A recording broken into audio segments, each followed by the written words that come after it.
All right, everybody, we're back with episode 3 of the Broke Strength Coach podcast with me, your host, John Erskine. Hope everybody's enjoying their start to President's Day. Today's President's Day. Good holiday, good time to be off. Enjoy your time with your family.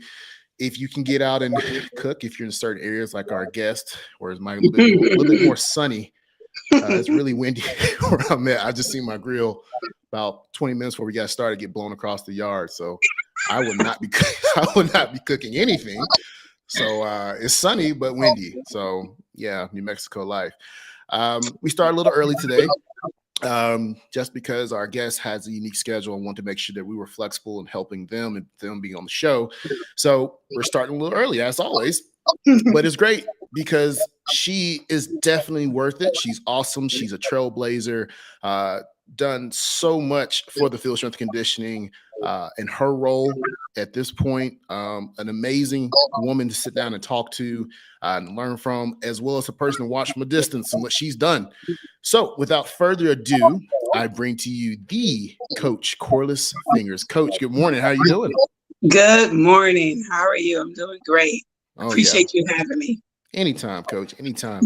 So, Coach, how are you doing this morning with all the, with everything going on this season? It's what, basketball season now for you all down there?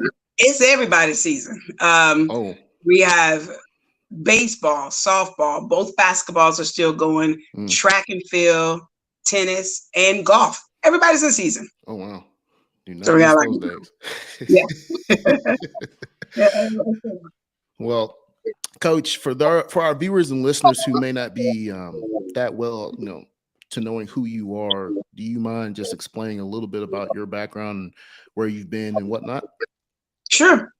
I am Corliss Fingers. I am the Director of Strength and Conditioning here at the lovely Bethune-Cookman University, located in Daytona Beach, Florida. Like you said, it's extremely sunny.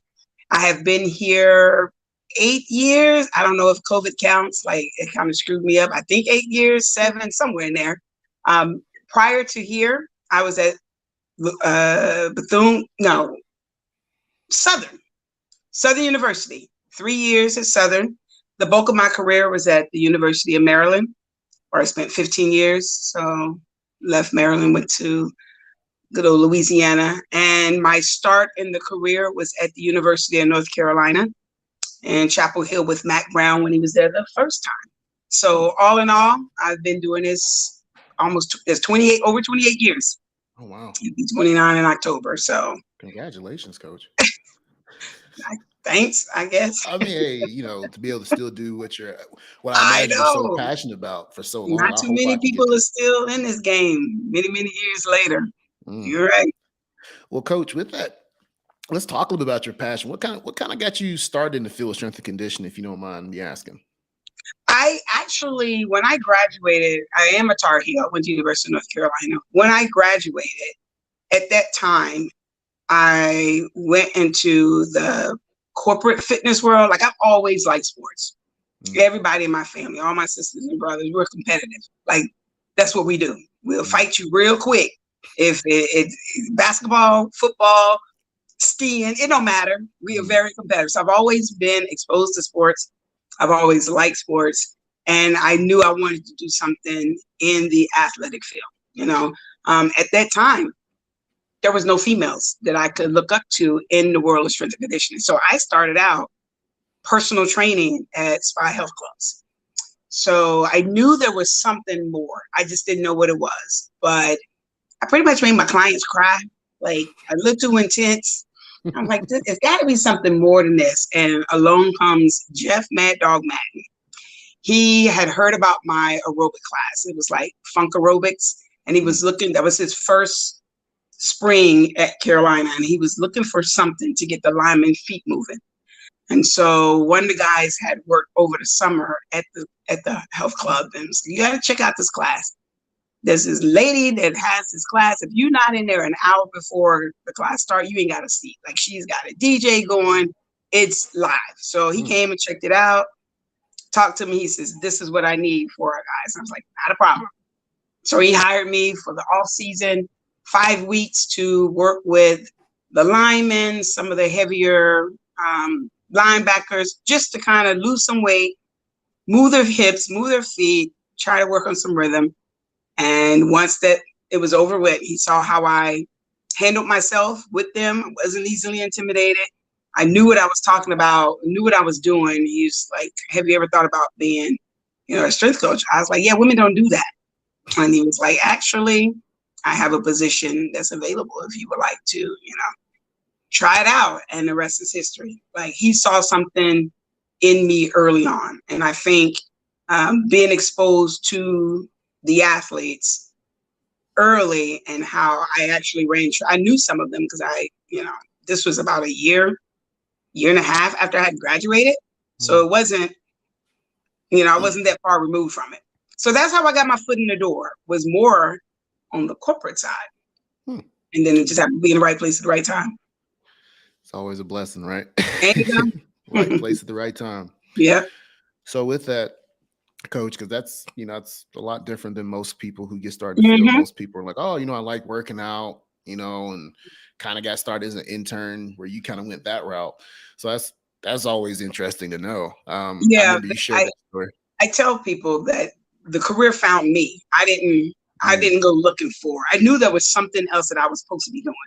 Again, when you have somebody and I'll never forget, it was a lady I was training at the health club, and her ultimate goal was to get into her green mini skirt for her class reunion.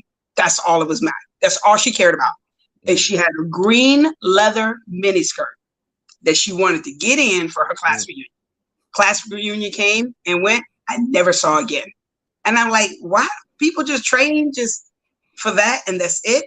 Yep. And I have been running track for a while and played every sport that I'm going to play in high school. So I always say that I think, the profession found me. I didn't go looking for it. It found me.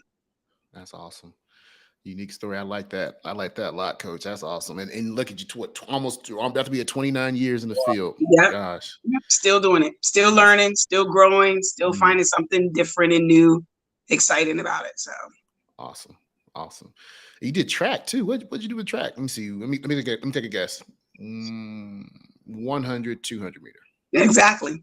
Boom. Yep. That was it. Good guess. I did not know that, but I took a guess. I didn't want to say I was like, you also got the long distance type. Maybe you do. Oh God.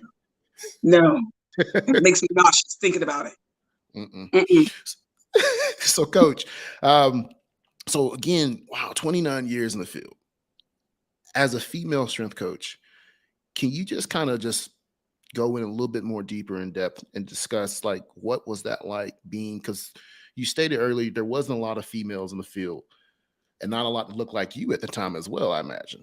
So what challenges did you face, or what kind of kept you going through all that? Because I know it couldn't have been easy all the time. I mean, granted, it's a great field, but yeah, like anything, it comes with its challenges. What if you don't mind discussing that a little bit? It has not been easy, and it's still not easy. Here we are, 2023, and it's still tough. One, my mom she was a barber. She passed away, but she was a barber. And at that time, only female barber in our hometown, and guys came from all over to get their hair done because she was also an artist. So she would do some wicked designs in your head. And I watched her do an actual rose in the back of somebody's head with a clippers. Like, she was really, really good.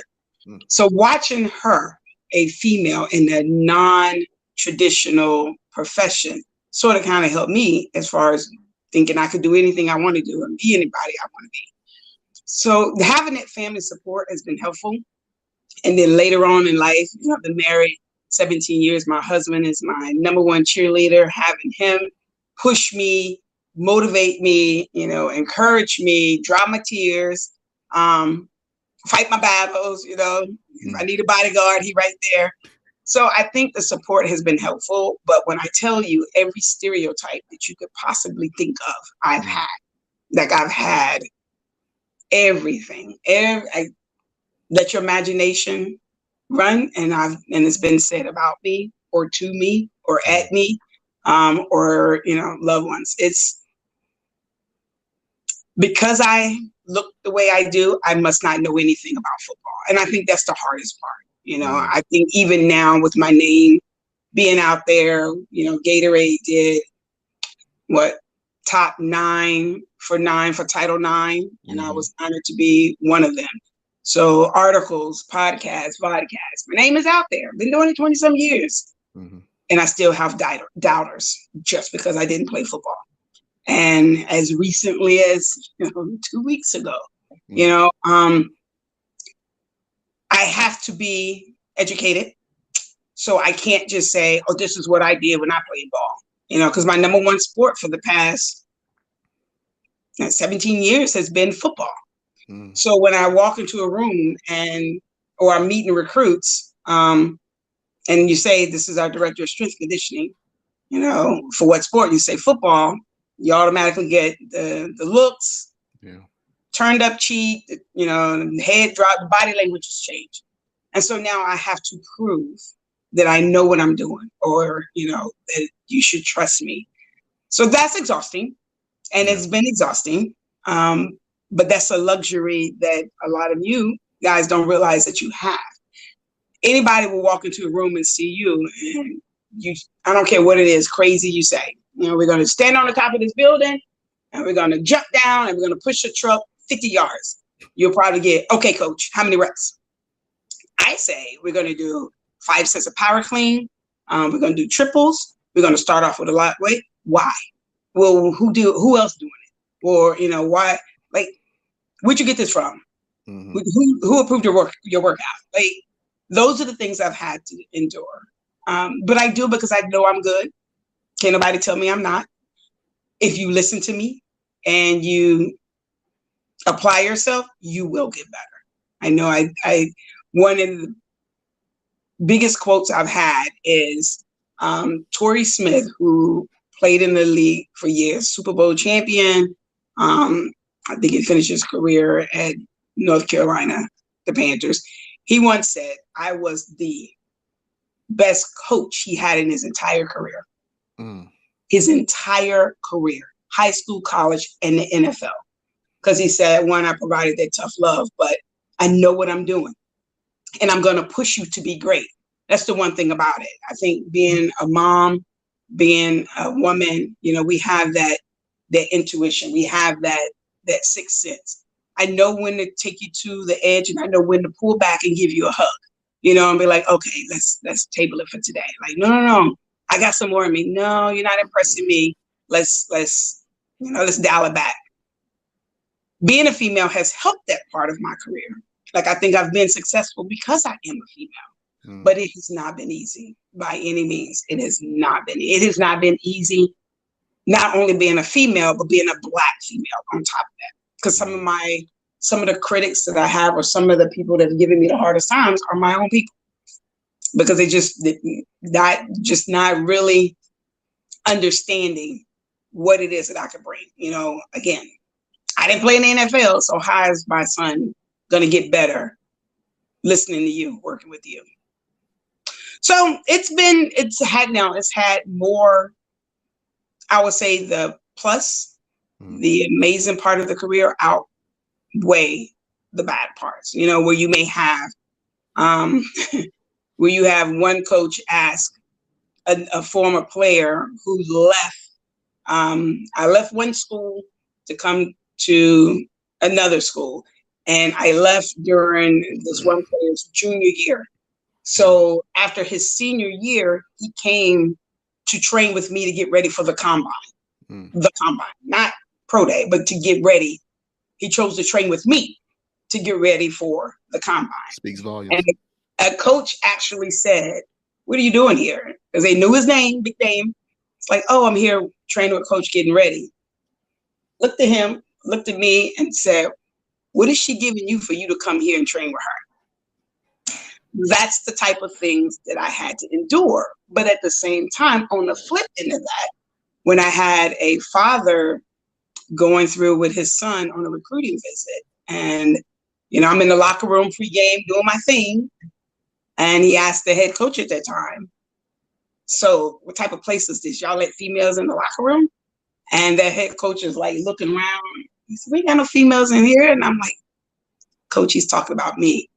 And that coach looked at me, looked at the desk like, there ain't no female. That's our strength coach. So come on, like, so you got one end, you got somebody's like, okay, so for you to come all the way here to train with her, she must be giving you something. What she got hemmed up real quick. Like the player grabbed them and said, don't ever disrespect my coach like that. And then you have another head coach that didn't view me as a female. He viewed me as an actual coach. So it's been tough. You know, I'd say the good outweigh the bad. But I'm constantly reminded. I am constantly reminded that I am a female in a white male dominant field. I am constantly reminded. I can never let my guard down. And it's exhausting. You know, that's something you'll never, ever have to endure. I am always on the defense. I am always on the defense. Well, Coach, how do we change that narrative? How do we make it better? I mean, granted, we've made some progress for sure within the field. I've tried, like, and I'm not going to give up, but, you know, I always say I want to leave this profession better than I found it. And so I am constantly trying to speak. You know, usually when somebody asks me to be on a podcast or a podcast, I don't turn it down just because it's another opportunity to get a female voice out there. If I get an invitation to, you know, attend a conference or a clinic to speak, I'm going to come and I'm going to tell you how it is. I'm going to punch you between the eyes, but it's going to be sugar coated. So you're not going to really know that I just called you out. Just like at the NSCA, you know, a lot of people were like quiet because basically my whole purpose was to explain you need to involve more women in athletics. You need to involve more minorities. Yeah. You know, your athletes need somebody to look up to. I have turned many, many careers just being exposed to not only the men, but the women. You know, I've got women who are doing something different now than they thought they were going to do because they saw a strong Black woman that they're like, wow, I can, you know what? I was going with the safe career, but you know what? I'm going to go over here because I see somebody who's dealing with it every day. And it's encouraging me to roll my sleeves up and deal with it myself. So how do we change it is stop being in this place of this is how it's always been. You know, I've actually had our own players say, we want a male strength coach over and over and over and over again. To this day still. 2 weeks ago. Wow. And it's like, why? It's like, I don't, they can't even say why. Some of them are new, you know, new players that haven't quite been around it, but can't even say why. It's just what they've been taught by their moms or dads, just, you know, by society, by their coaches. You know, I think having more females at the high school level would help them being more comfortable with a female that's a strength coach at the collegiate level or when they get to the pros. Like, I'm so proud of Autumn and, you know, a couple of other women have made, you know, got their foot in the door, making it okay for these other kids to look up to. But it's got to start somewhere because I should not have to still fight these battles 28 years later. No. It's exhausting. Like I said, I'm still trying to prove that I know what I'm doing. But if you look at the track record, you know, you'll see that not just from the athletes, but from those that have my tree, I call my coaching tree, all the interns, GAs, strength coaches that are out there that have worked under me, like, because I can't let my guard down, because I actually have to be better than the next person in order to get a small amount of attention or the small amount of respect. They learning that. So they're much better.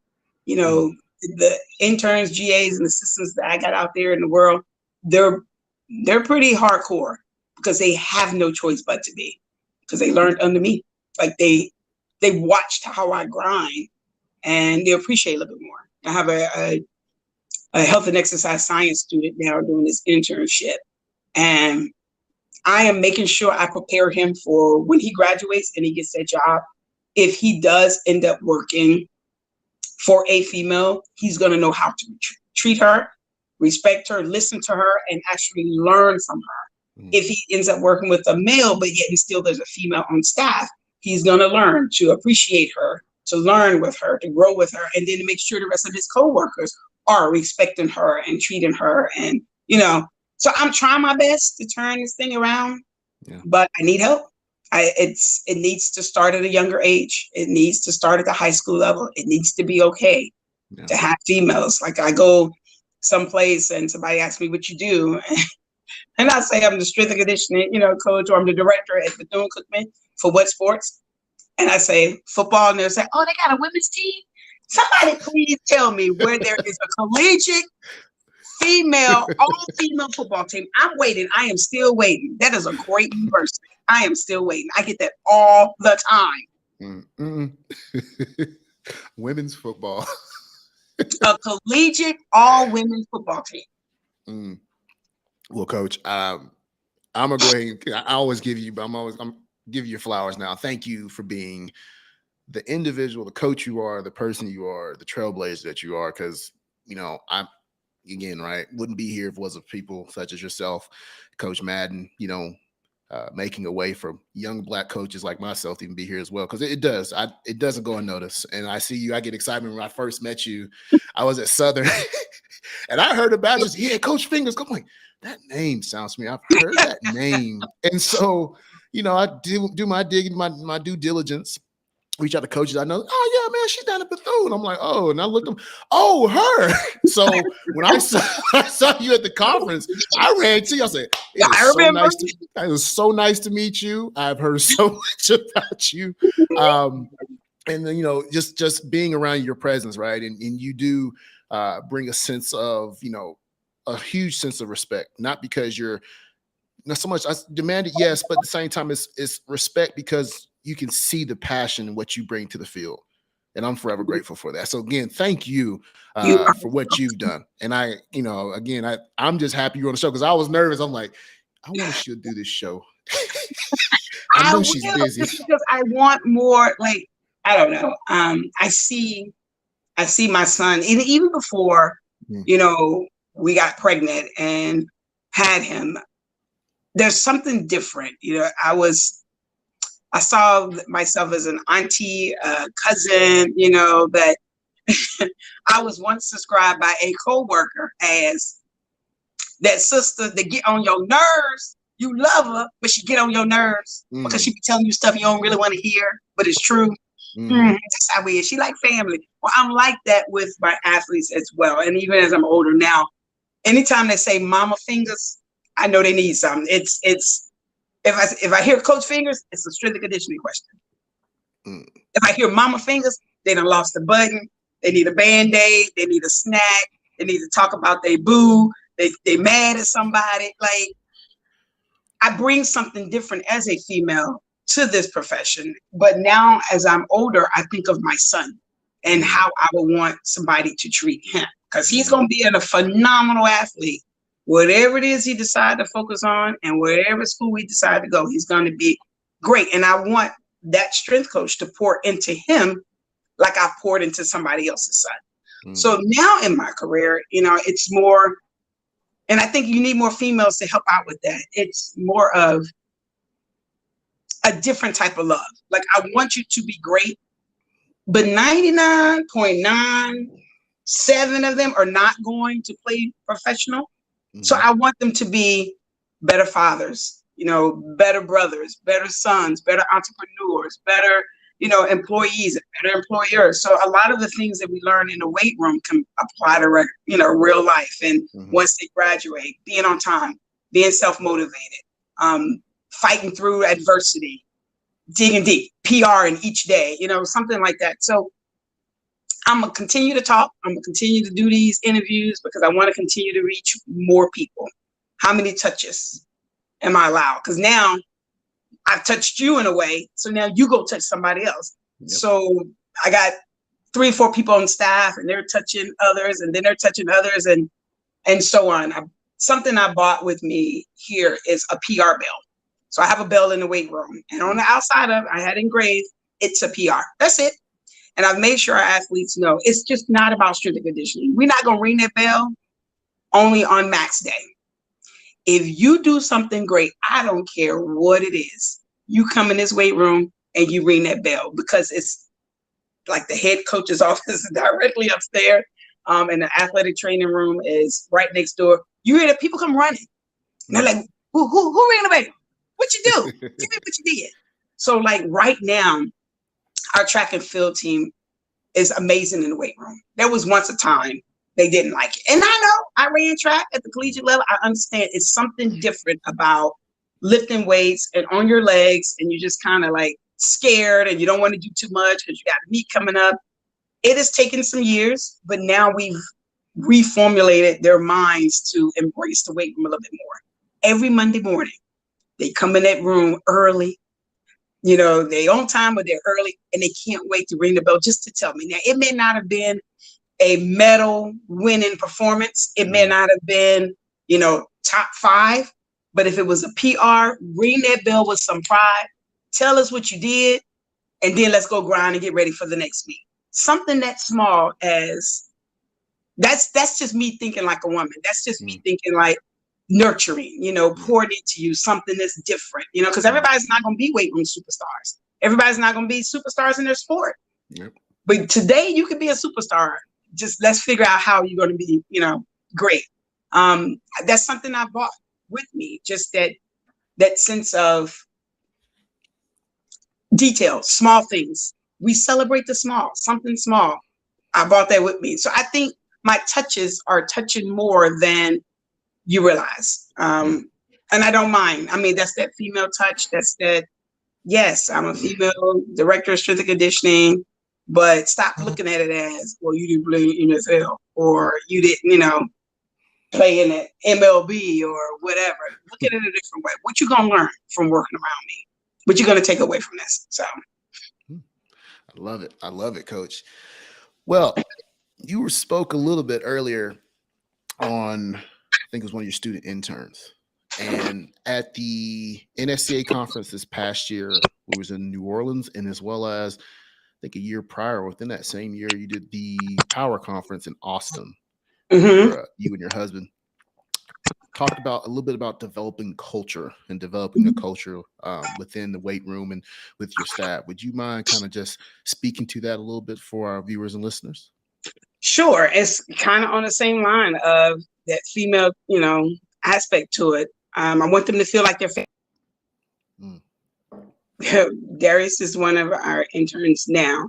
And from the very beginning, it's like, okay, you want to be a strength and conditioning coach? Let me show you how it is. He's right up in there at 4:30 in the morning with me.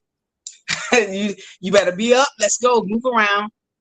Take roll. We got him calling, you know, coach, you know, from this day forward, your name is Coach D, Coach Darius, Coach Rogers, whatever the case may be. So just poured into them on what it's like to be a coach. But then also on a different side, we have conversations on what you did great, what you didn't do so great, how can we, you know, move forward.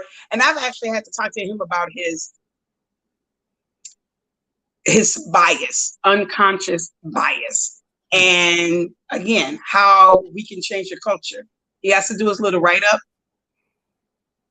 He had in his little write-up for the week, his little quiz, Coach James had a capital C and a capital J. Coach Fingers had lowercase. Oh, you know, I went off. We went off. But I was like, you're not understanding, like something that small, subconscious, like not really. And it took him a second before he realized, and he was like, you're right. So one, growing, nurturing, then also the family. One of the things I talked about there was, you know, making sure that they understand their family. Come over to the house. We're going to throw something on the grill. We're going to hop in the pool. We're going to have a Nerf gun war. You know, we're going to really, I bought cupcakes and last Friday. Don't judge me. Yes, I'm a strength coach, but we like to eat sweets or whatever. Okay, don't judge me. Look at me. You know how big I am. I am no stranger to a table. You tell me it's food, I'm there. Well, that's the thing about it. Food is like home. It's nurturing. There's something about being able to break bread with somebody. You know, that we cool. Like I'll have a cup of coffee with you, but if we gonna pull out something and break, and I got stuff running down my mouth, and there's something different about that. We family now. Well, I bring stuff in for him all the time. I've shared recipes. He's cooked his sour cream pound cake, and we had a cook off on cakes to see whose cake was the best. Sounds pretty good. You pour into them outside of just weight room. You pour into them. You know, they're a human being. I expose them to a lot. That's what I do with that culture. It's not just working with football. It's not just like he works with tennis. He works with track and field. He works with softball. This is the only class he has. So your time is my time. And I'm going to take your time. Like, he's gone to the games and watch this. I think it's poured into him is really taking their hands and molding them. And I do that with all, not just the interns, like all my assistants. Just, okay, here we go. There's no way I'm just going to give you a blueprint and say go, because it's not fair to you. Like, I know who I am, how I am, and what I expect. And I'm never going to set you up for failure. I wanted, from the day that I decided as an intern, a GA, or assistant coach, my name is now linked to yours. My name is now linked to yours. And my name is not going to be dragged through the mud, and it ain't going to be garbage. So you're going to be great. So let me find out what it is that you need, the tools that you need. How can I help you be great? And I got former GAs and interns making 3 times what I make. And I'm so proud of them. Like, I'm excited for who they are and what they're doing for this profession. So that culture is one of a family. It's one of constantly growing, learning something new every day. You know, what you learn today. That's what we used to do with my son. You know, he's in kindergarten and first grade, and still now, like, there's 2 things when he came. And did you help somebody? So same thing with interns. That's why I think with them, or GAs or whatever. Did you learn something today? Did you help somebody? So that's the culture, constantly growing, family, so better than the day before. I love it. I love it. Coach, you've done I'm a lot. old school. You've done a lot, and it's awesome to hear your story, because I feel like this is a side that a lot of people don't get a chance to see or hear, at this level. And for me, it's been very inspiring, for sure. Because hearing you talk earlier about your players, I was getting motivated. I'm like, I need to go to the gym right now. Hit me a PR. But it's my deload week, so I'm rather back down. Coach, is like I said, it's just awesome talking to you. Like, if you guys ever get a chance to see Coach Fingers in person, just being around her is just awesome. Whether it's for 15 minutes or an hour, or listen to her speak. At the conference, I was in the back, because I kind of got there a little late. I was coming from somewhere else. But just hearing you talk, it is very inspiring, because it makes it, like you were saying earlier, when you see it, it gives you a sense that I can do that too. Yes. And it's great feeling you and so many others like yourself. For me, I think when you did the roundtable, I think it was like that same day with Coach Madden, he called me out, and I was like, oh. But it's a good feeling, because like you were saying earlier, you do so much, and you always wonder, is what I'm doing being recognized? Am I contributing? Do people realize my value? And it speaks volumes for me. It kind of gave me chills down my spine when he noticed. Yeah, I noticed John every time he's working. I'm like, oh God, he watches my videos. And in the time that I've been in the field, me and Coach Madden, as well as yourself, have developed, even it's just in short walking, but it's nice to know that you have that place where there is that like attainment, that recognize, that reconciliation with others, that that people understand what you're going through, even when you don't have to speak to it. You're right. And I didn't have that. Yeah. I did not have that. And even though, I had Mad Dog and George, and here's the thing. I did not realize I was a Black female until I got to Maryland. Because at Carolina, it was Mad Dog, it was Shep, it was George, Linda, and myself. So Linda Lipson, who's now Linda Bluetrick, she was a teammate of mine. So I knew her because she was a thrower on the track team. So, she joined the strength. She was a strength and conditioning coach, but she also was the track and field side of it, still kind of helping them out and all that stuff. But she was a strength coach now. But she was different. But to have a pretty much all Black staff, that's unheard of. It is. It really is. That's how I got my start in college world. Mad Dog, Coach Brown trusted Mad Dog. And if Mad Dog said, here's our staff, Mac Brown said, okay, here's our staff. He didn't question it because he trusted him. So my early into the profession was with respect. It was with people who look like me. It was dominating. I say, all right, let's go. They go to Texas. I go to Maryland. Now I'm the only Black and I'm the only female for 15 years. And that was hard. That's when I realized no one looks like me. I can't go and be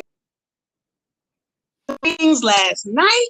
I put some smoked turkey in it, and then what do you mean? Like, whereas with Mad Dog and the rest of them, we had a crock pot. I would bring my crock pot in and throw some stuff in there. The weight room smelled like home cooking because I was around people who understood that. Good. You know, get to Maryland and it's totally different. So I had nobody to go bounce ideas off of. I had nobody to call and say, hey, what do you do when you're traveling with football?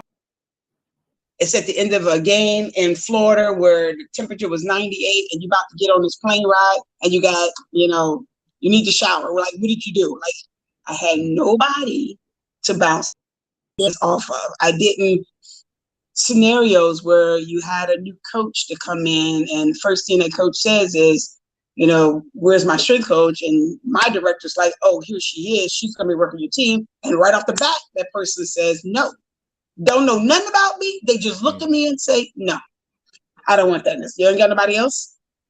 We end up being cool later, but I just found a quiet spot. I did a lot of crying, a lot of self-motivation to get back in there, call home a lot, updated my letter of resignation a lot because I'm like, I don't do this no more.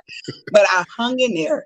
But I want to make sure that my passion when I talk and I go to these clinics and I try to speak to everyone, I want to lead a profession better than I found it. I want more women to be able to pick up the phone and call me and say, all right, here's this scenario. What did you do? I was the first one to have a baby and still work with football and still keep my job. I took my maternity leave and then when I came back and pumping and, separation from your child and like,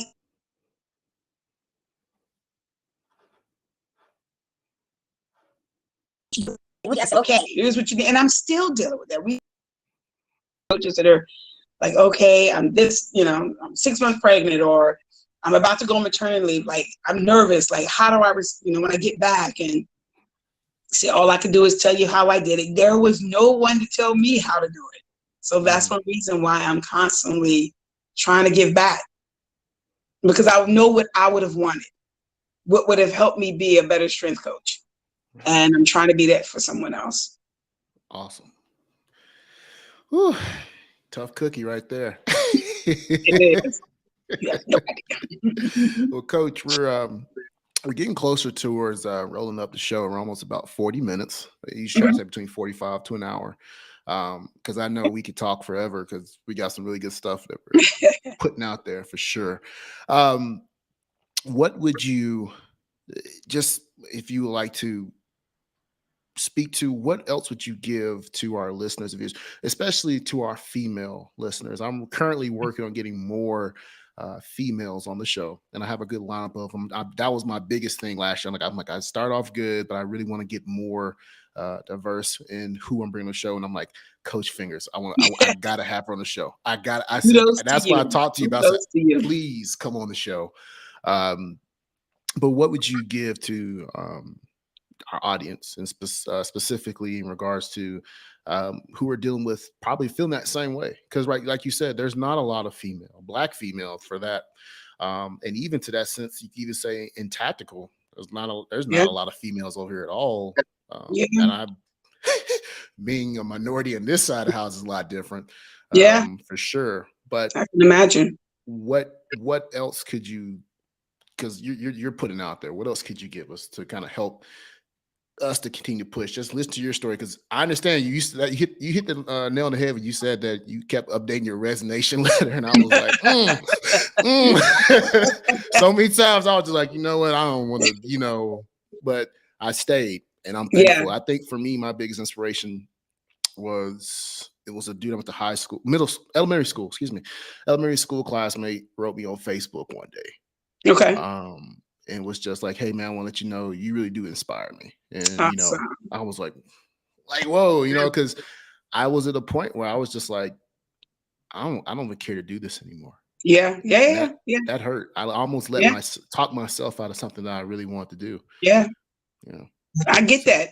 I think for, I have little tidbits that I go back and I read, and to have a tennis player here, she was getting ready for graduation. This was a mm, girl that was really quiet when I first got here. She didn't say two words. What started our conversation? My hair. It was a big, poofy, Lion King, Musafa type mane. Like it was all over the place. And she was like, "I like your hair." That was our first time she said any words. She just mainly nod anytime. It's like, "Okay, power cleans and get your elbows through." You understand? First conversation, "I like your hair." I'm like, "Okay, cool, thank you." Week later, "What products do you use?" Okay, that was our introduction. So now when I go around, and then the third thing was she saw me lifting one day. And so she's like, that exercise I hate, she's actually doing it. And everything she tells me, pop, get those heels off the ground, triple hip, get the elbows up. I can do it too. Fast forward 4 years, stronger, powerful, not as thin, still on the thin side, but not as like, before, like she was a little bitty thing. Um, and embracing the weight room, like get there before us and want to be mad, like nonstop talking. Oh my God, Africa was just talk, talk, talk, talk, talk. Went from quiet to talking. She started walking into her life. So I'm getting ready for that conference, and I'm putting together my notes. And it's graduation was on Saturday, and she had lifted every day that week. mm, And so she had me come in, Coach Fingers, what you doing? I said, "Oh, I'm getting ready for this conference." She goes, "What conference?" I'm like, and I started, telling what I was speaking on. And she said, "Yeah, I can relate.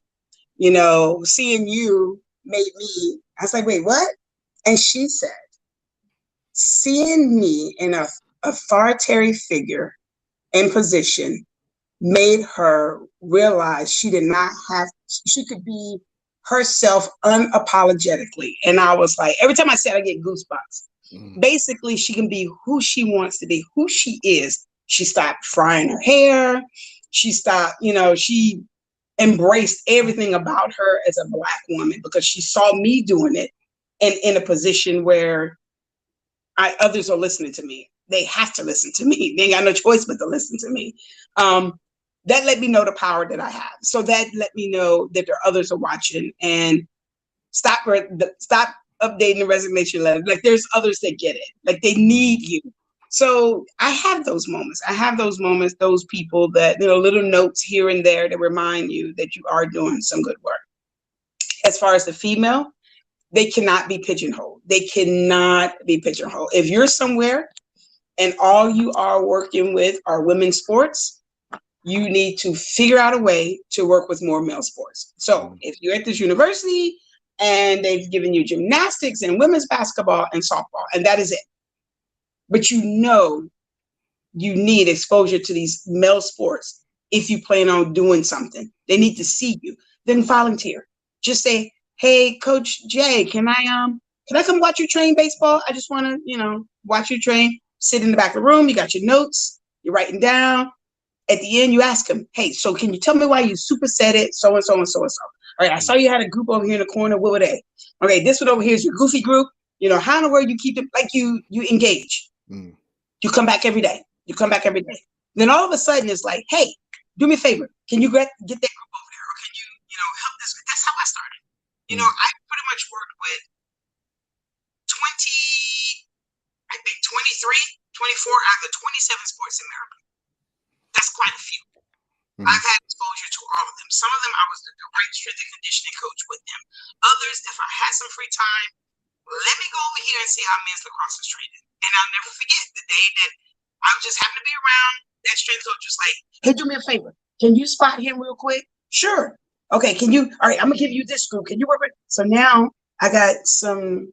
So then when he could make it on some days, mm. or was sick or whatever, C-Dub, that was before I got married. "C-Dub, can you cover lacrosse tomorrow?" "Yeah, yeah, I got him. Not a problem." So now, my former boss used to mix us up. He would change our sports. If we were there for a minute, every 3, 4 years, he'd switch it up. All right, you're new. Come August, we sitting there like, oh, please don't take my sport from me. Please don't play. And he's like, all righty, here we go. Sport assignments this year. Sit up. You got wrestling. You got baseball. You got, field hockey. You got track and field. Okay. I got a chance to slide into those sports real easily because I had been exposed to others. So if it's a female who doesn't get an opportunity to work with other sports, find a way. Go to the JUCO down the street. Go to a high school. Volunteer your time. Get that knowledge on your resume. Get that exposure on your resume. Your word goes a long way, but also somebody speaking on you as well. So if I'm coming over I'm somewhere in Georgia, I'm coming over, just checking out the tactical side. You know what? I don't know much about this. Let me go check you out. Let me see what you got going on here. And then I started learning. I started asking questions. And then another job comes open and I apply. They're going to call you and they're going to say, tell me about Fingers. Man, she used to drive to come just watch me train my guys. She used to come and just watch us train. And every now and then she'd hop in there and get, spot somebody. She knows what she's doing because she's been exposed to it. I'm willing to help her out as much as I can. But yes, she should move up higher on your list of hires. That's what I recommend. Every female that I talk to, and they're like, all they have me working with are like cheer and the dance team and the volleyball team. And what are you doing with your rest of your time? On your time, go get some exposure with another sport. It depends on how bad you want it. Yeah. If you want it bad enough, you'll find time early morning to go down to the local high school. I'm just gonna go watch them train, just to see. You got to get exposed to it. You got to get more comfortable around it. So that's what I would suggest. Wow, Coach, this is. I almost want to bring you back for a part 2. I honestly should. Gosh, man, this is probably the most inspiring, episode or interview I've ever done. And thank you, because I needed that. Well, we can't do it by ourselves. No, I honestly, like on my resume, there's no females. There are no females as reference because they're not going to get they're not going to get my foot in the door like Mad Dog. They're not going to do it because who's going to call, one of our female coaches to see if I'm good enough to train football? No, they're going to call a male. So we need your help. We need your sponsorship. We need guys to invest in women because we can't do it by ourselves. 28 years later, and I'm still getting, well, we want a female. Just because we want a female, somebody who's played in the league. We cannot do it by ourselves. So every strength coach, I don't care if you're at the high school level, the collegiate level, the tactical level, the NFL, the NBA, need to figure out a way to get one female on their staff, whether it's an intern, whether it's an assistant, whether it's just an observer. Get her some exposure, support her, put your name on her name so that she can be great, because we can't do it by ourselves. We cannot. Wow. Well, Coach, if our viewers and listeners are who are listening to this, our audience, I'm so pumped right now. I don't think you out. Yeah, I'm in a daze. I'm like, man, give me to the nearest gym. Let me go find somebody, make a phone call. Hey, who needs a job? I got you. And that's how it should be. That's how it should be. I created during COVID a Black female strength and conditioning group meet. There was a couple here and there that was asking questions, and I was like, do you know so-and-so? No, I don't know her. Okay, do you know her? You know what? I got this. There's 27 of us. 27 of us in this group meet. Whenever anybody call me about a job, I put it there first. I do not tell a single soul until I put it into the Black coaches group meet. I don't care what it is. If it's NFL, a head NFL strength and conditioning job, I'm putting it in that group meet first, because they're not going to get exposed to it. They're not going to hear about it first. So if you're going to call me and say, hey, I got a job, you know somebody, I'm going to ask somebody there first, and then I'll go and ask some other people, because those women do not get the opportunities to even hear about some of those jobs.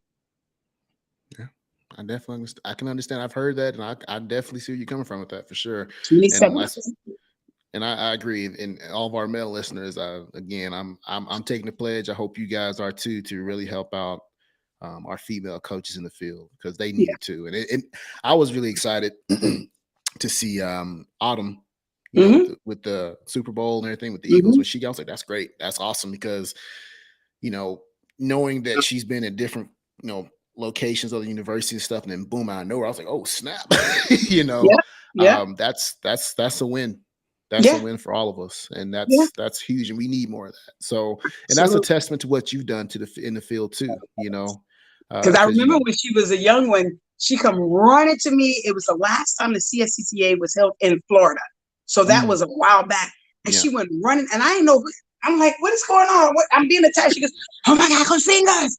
I love you. I want to be just like you when I grow up. And she talks like this. She was going, I'm like, okay, who are you?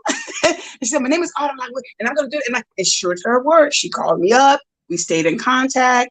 I need some pointers on what I can do. And I'm so proud of her. But that's all it takes. It takes yep, one person that looks like you doing something that you know you can do, and that person stay in contact with you and pour into you for you to be great.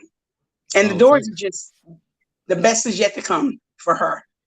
Oh, I have no doubt. I have And no she's doubt. making it normal. Like it's the norm. It's okay to see a Mm, Black woman on TV for a Super Bowl game. It's okay now. yeah. So watch and see if others do it. I think some more. I think some more Yes. are coming. I think Yep. some more are coming for sure.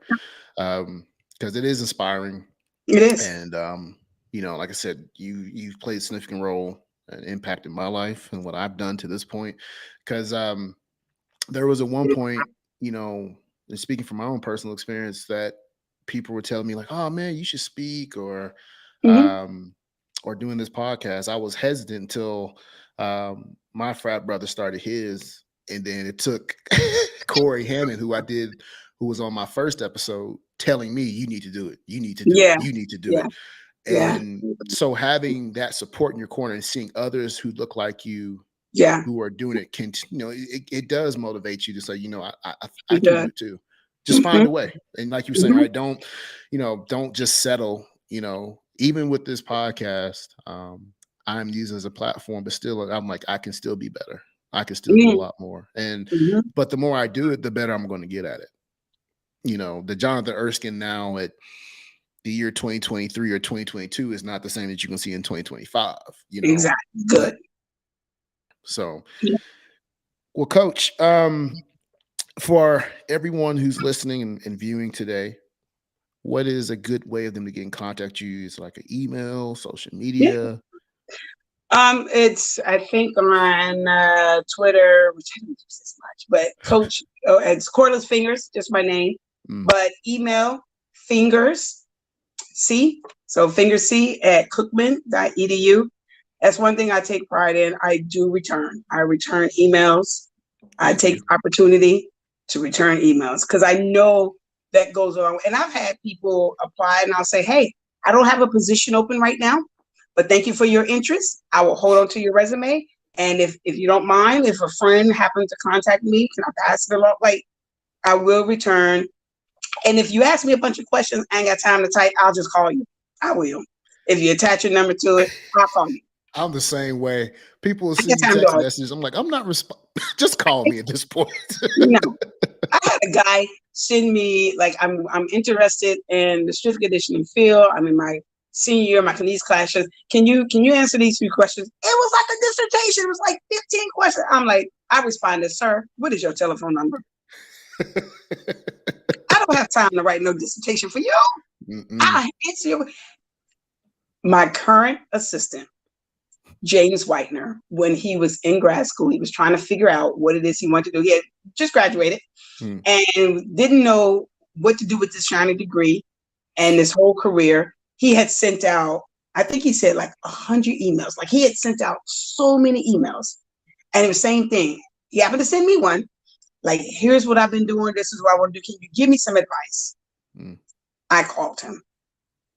43 minutes on the phone. Never met him before in my life. I called him and I answered every question.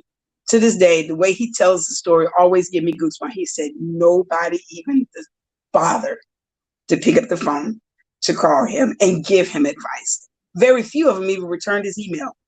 And so when I left Cookman and I came here, he was on staff.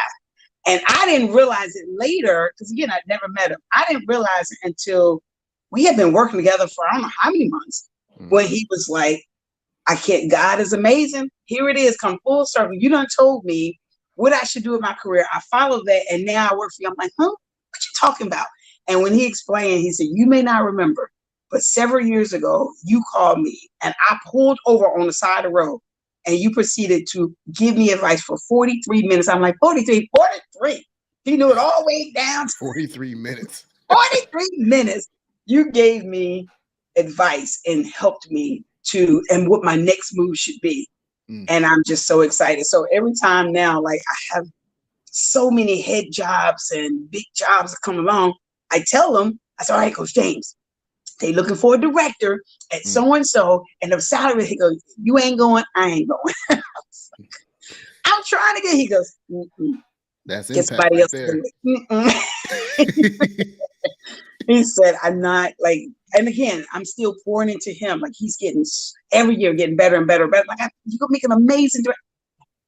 Nah, I ain't going nowhere without you, just because I know the development that I've gotten with you, under you, and how you keep. So I return emails and I return phone calls.